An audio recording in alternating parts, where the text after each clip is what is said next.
Hello student, हम लोग class 11th का सेट थ्योरी पढ़ रहे हैं मैथमेटिक्स का। ठीक है, पिछले वीडियो में हम लोगों ने ऑपरेशंस ऑफ सेट के बारे में पढ़ा। ठीक है, जिसमें से यूनियन ऑफ सेट और इंटरसेक्शन ऑफ सेट्स की हम लोग बात कर चुके हैं। ठीक है, तो आज हम लोग पढ़ेंगे डिफरेंस ऑफ सेट्स। लेकिन उससे पहले ना कुछ वेन डायग्राम्स समझ लेते हैं कि कैसे सेट्स को, ऑपरेशन ऑफ सेट्स को कैसे वेन डायग्राम में रिप्रेजेंट करते हैं।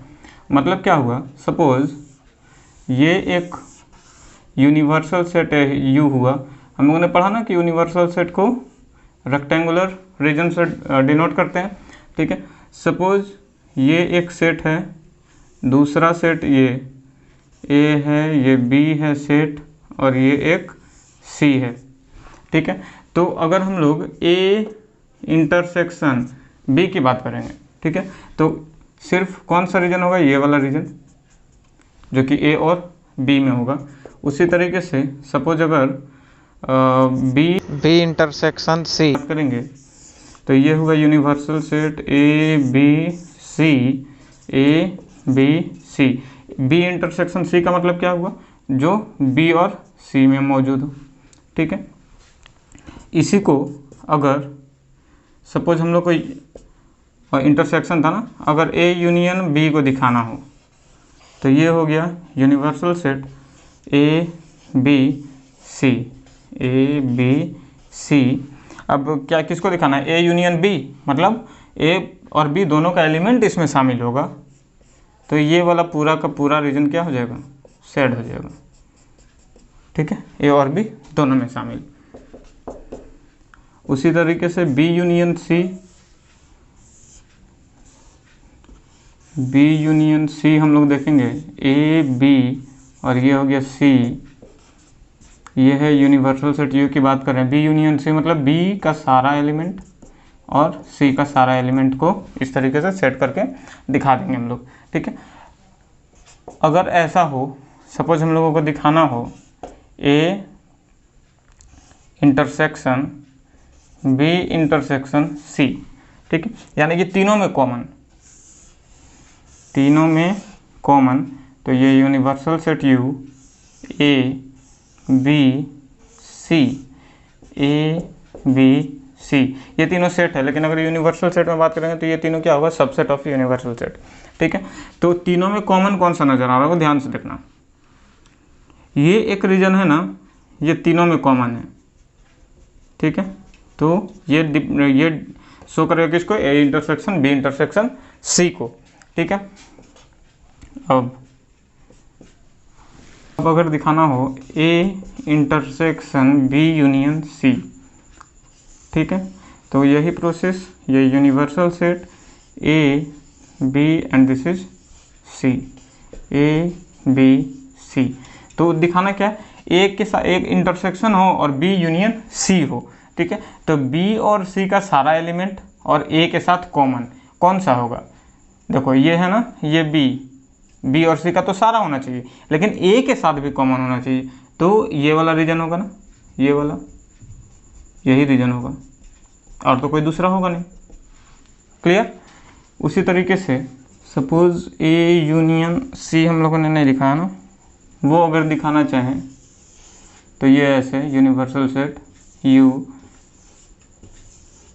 ए B C, A union C दिखाना हो मतलब कि ए में हो और बी में, दोनों में कॉमन, तो ये हो गया। ठीक है, इसका एम क्या हुआ कि अगर कहीं पर वेन डायग्राम के थ्रू आपको ये रिप्रेजेंट किया हो तो उसका मतलब समझ में आना चाहिए। ठीक है, सपोज ये नहीं दिया हो और आपको अप्लाई करना होगा कोई सॉल्व करने के लिए मैथ्स, तो ये समझ में आना चाहिए कि ये तीनों में कॉमन है। डैट मीन्स तीनों के लिए common, A intersection B intersection C की बात कर रहे हैं। ठीक है, तो ये हो गया कुछ वेन डायग्राम में रिप्रेजेंटेशन ऑपरेशंस ऑफ सेट में यूनियन और इंटरसेक्शन। ठीक है, तो अब हम लोग बात करते हैं किसकी बात करें भाई। तो हम लोगों ने तीसरा ऑपरेशन पढ़ना था, वो कौन था, उस चिड़िया का नाम था डिफरेंस ऑफ सेट, जिसको कि हम लोगों ने अभी तक पढ़ा नहीं, जिसको कि हमने पकड़ा नहीं अभी तक। ठीक है। तो चलो पकड़ लेते हैं, let A and B be two set, ठीक है। ए और बी दोनों सेट है, तो दोनों का डिफरेंस ऑफ सेट्स कैसे डिफाइन करेंगे? सिंबॉलिकली इसको डिफाइन करते हैं ए माइनस बी, पढ़ते हैं वही सेम है, ए माइनस बी, ठीक है। डिफाइन कैसे करेंगे? The set of all X such that X belongs to A but X does not belong to B, ठीक है। जो कि ए में तो हो लेकिन बी में ना हो। अब बताओ सर समझ में नहीं आया, एग्जाम्पल से समझ लो, आराम से समझ जाओगे। सपोज ए है 2 4 6 8 10, राइट, ये एक सेट है, and B equals to 6 8 9, right. तो सपोज अगर हम लोग डिफरेंस ऑफ सेट्स की बात करें, a minus B is given by, according to the definition, x belongs to a but doesn't belongs to b। a से तो बिलोंग करे लेकिन b से बिलोंग नहीं करना चाहिए। इसका सिंपल सा मतलब यही हुआ कि जो भी एलिमेंट हो ना a से हटा दो, ठीक है, a से हटा दो, जो इसके अलावा इसमें दिख जाए उसको तुरंत लिख लो। कौन कौन दिख रहा है भाई? तो ये 2 नज़र आ रहा है, 4 नज़र आ रहा है, 6 सेट इसमें है, 9 इसमें है लेकिन इसमें नहीं, उससे मतलब नहीं है, लेकिन 10 नहीं है। तो ये हो गया a माइनस बी। अब कहेंगे क्या सर, तो b माइनस ए निकाल कर दिखा दो। चलो निकालते हैं। फिर इसका डेफिनेशन क्या होगा? अकॉर्डिंग टू ये b माइनस ए का डेफिनेशन क्या होगा कि ये जो एलिमेंट्स आएगा यहाँ पर वो b में तो होना चाहिए लेकिन a में नहीं होना चाहिए, ठीक है। तो b में होना चाहिए, a में नहीं होना चाहिए। तो 2 4 b में है लेकिन a में भी है, ठीक है। लेकिन सॉरी ये नहीं, 6 8 b में तो है लेकिन a में भी है, a में नहीं होना चाहिए था, ठीक है। 9 b में है, a में है क्या? नहीं है। मतलब क्या? b माइनस ए हो गया 9। सर क्लियर नहीं हुआ, एक बार और समझा दो। चलो एक और एग्जांपल ले लेते हैं। सपोज a इक्वल्स टू है a b c d e, ठीक है। b equals to d m n o। बता दो सर a माइनस बी कैसे निकाले? तो आप सही पकड़ रहे हैं। क्या होना चाहिए? एलिमेंट a से बिलोंग करना चाहिए लेकिन b में नहीं होना चाहिए, ठीक है। तो देख लो क्या है a में जो कि b में नहीं है, d है, d इसमें है, ठीक है। और a में बाकी है कौन कौन सा? a b c e, ठीक है। तो सर b माइनस ए क्या होगा? क्या वही होगा जो समझ रहे हैं? बिल्कुल। क्या अब क्या होना चाहिए? b में होना चाहिए लेकिन a में नहीं। तो ये d है, a में बैठा हुआ है, तो बाकी कौन नहीं बैठा है? m n o, ठीक है। तो ये डिफरेंस ऑफ सेट बहुत ही आसान है, ऐसा नहीं है कुछ। हाँ एक बात और समझ लेना कि हमने प्रॉपर्टीज पढ़ा था ना,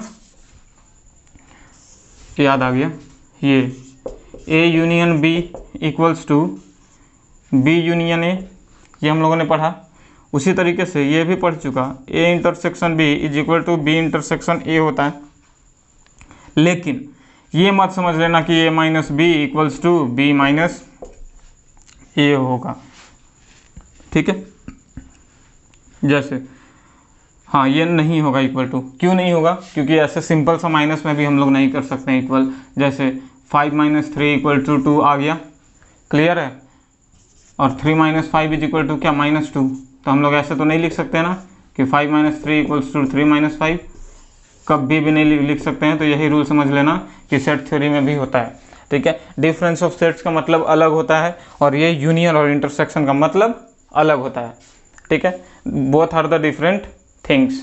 तो ये था डिफरेंस ऑफ सेट्स, जिसको कि हमने बहुत अच्छे से समझाने की कोशिश की है आपको। कॉन्सेप्ट अगर अच्छी लग रही हो तो आप हमारे वीडियो को शेयर करें, चैनल को सब्सक्राइब करें। Thank you.